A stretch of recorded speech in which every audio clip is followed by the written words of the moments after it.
रसिको हो नमस्कार.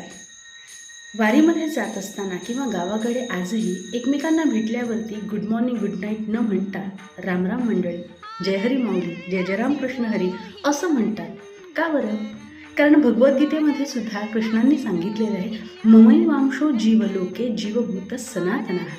म्हणजे पृथ्वीवरती असणारा प्रत्येक जीव हा माझाच अंश आहे. मग ही मंडळीसुद्धा एकमेकांच्या हृदयात असणारा, वसणारा परमेश्वर पाहण्याचा त्यांचा हा प्रयत्न असेल का? आणि त्या हृदयस्थ परमेश्वराला हा रामराम म्हटला असेल का? कारण माऊलीसुद्धा म्हणतात, भूता परस्परे पडो मैत्र जीवांचे. हे मैत्र एकमेकांशी निर्माण होणं, ही आपुलकी निर्माण होणं, हा स्नेह निर्माण होणं हे अत्यंत महत्त्वाचं आहे. आणि विचार करा, ज्या वेळेला एकमेकांशी असा हा स्नेह जुळेल, त्यावेळी एकमेकांबद्दल वाईट चिंतन करण्याचं मनात येणारही नाही. तर हे मैत्र जोडण्याचा, आपुलकी वाढवण्याचा प्रयत्न आपणही करूया.